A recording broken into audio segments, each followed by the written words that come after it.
What happens when a father commands his little girl to eat her most beloved pet for dinner?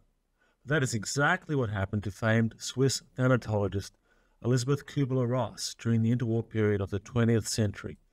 Hello, I'm Marcus T. Anthony, and in this video, I'm going to relate that story, how it changed Kubler-Ross's life, and how it can help us all to heal and be joyfully present to life.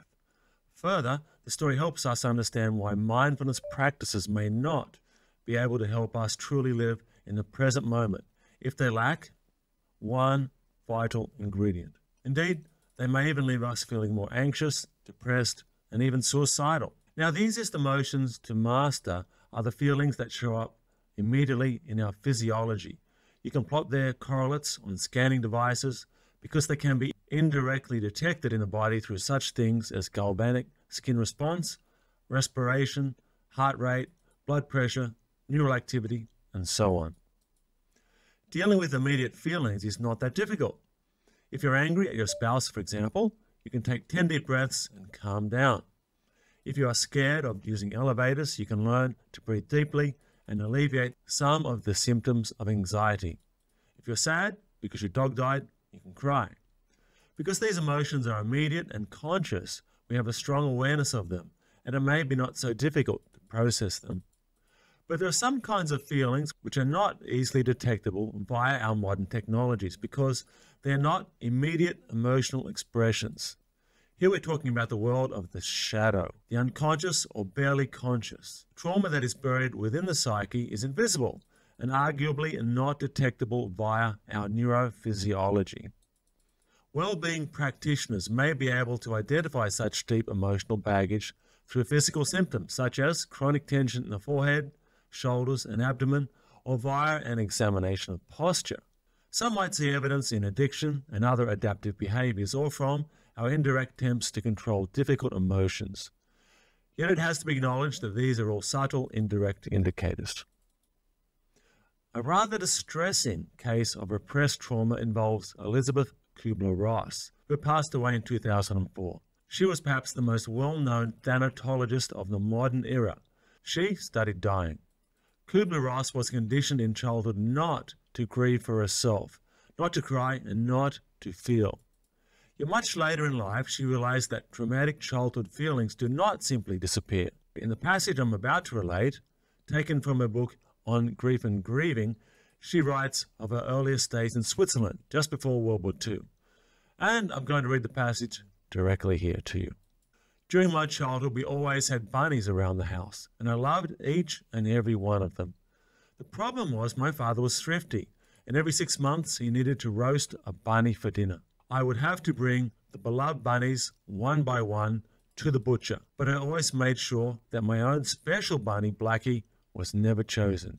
He was mine, the one love object I had that belonged only to me. Blackie got pretty fat because I kept giving him extra food, and of course, the dreaded day came when my father told me it was time for me to bring Blackie to the butcher. I could not allow it. I begged Blackie to run away, but the more I shooed him away, the more he thought I was playing, and he would run back to me. No matter what I did, he kept coming back, and my pain only escalated when I realized that he loved me too. The inevitable happened soon when my father sent me off with Blackie, making me promise to give him to the butcher. I did it, crying the whole time. And in a few minutes, out came the butcher with my dead Blackie in a bag. "Here's your rabbit," he said, handing it over. I felt catatonic when I reached out to accept it. I could still feel Blackie's warmth when the butcher remarked, "By the way, it's a damn shame you brought this bunny in now. It was a girl, and in a day or two, it would have had babies." That night at dinner, when my family ate Blackie, in my eyes, they were cannibals. But I would not cry for this bunny or anyone else for almost 40 years. Elizabeth Kubler-Ross goes on. It finally happened in a workshop in Hawaii. During the week, the landlord nickeled and dimed me for everything. For the next 5 days, I felt unbelievable rage towards this man, so much that I wanted to kill him. I struggled to contain the rage so it would not ruin the workshop, and when I arrived back home, my friends confronted me on my anger. After some resistance, I talked out my anger and was shocked to suddenly find myself sobbing. The rage gave way to deep sorrow underneath, and as I cried, I realized that this was not only about the landlord. His cheapness had been the trigger that reminded me of my all too thrifty father. I was suddenly that little girl crying over Blackie. Over the next few days, I cried for him and all the other losses that had gone ungrieved. Now, we can only imagine how traumatizing being forced to eat a beloved pet must have been for a little girl. And it's also important here to observe one of the principles of healing, that when unacknowledged, our pain tends to express itself as drama. In this case, who was Elizabeth Ross really fighting? The landlord or her long-dead father? Nearly 40 years passed before Elizabeth Kubler-Ross processed her trauma. Where was her pain during all those years? How could modern-day technocentric medicine, with its focus upon chemical intervention, possibly have detected or healed that emotional pain? How could anybody have even perceived of the grief and rage she held towards her father? Who could have measured the terror that must have been etched in her psyche, having experienced how terrible her caregivers and the world can be? And this is why learning to be present is not as simple as depicted in some naive, popular versions of the practice. The art of presence invites us not only to be present with our immediate experiences and feelings, but also with deeper and more subtle feelings, including the trauma that sits within the psyche. These feelings can be very strong or even overwhelming, and the stories that accompany them can be terrible. If we are merely present to immediate feelings, then we will not feel at the depth that is required to heal deeply. And here we encounter a common misperception with some meditative and mindfulness philosophies. Silence does not heal, not by itself at least. Quieting the mind merely presents us with doorways to healing. For as the mind retreats and silence emerges, we may find ourselves sinking into the dark caverns where the apparently cruel goddess resides. Yet the frightening visions she shows us can guide us through the shadows of the cavern and back out into the light of day. Being merely silent and acknowledging only our immediate feelings and permitting our current story to be known cannot truly meet our deepest needs for healing. We must descend into darker waters, or the greater story within us shall remain hidden from us, and the frosty mountains within the psyche will remain glacier-bound, encrusted with the sleet of our frozen tears. Here we encounter the paradox of presence.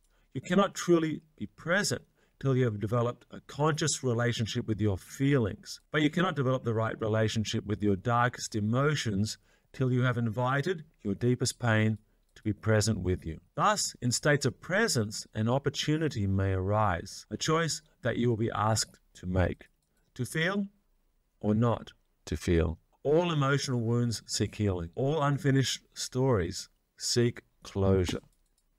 These are unwritten principles of consciousness and of the healing process, ones that explorers of the psyche know well. We see it in the wisdom of Jung and the teachings of modern mystics such as Eckhart Tolle and Leonard Jacobson. And as you relax into presence, this principle will seek to make itself known to you.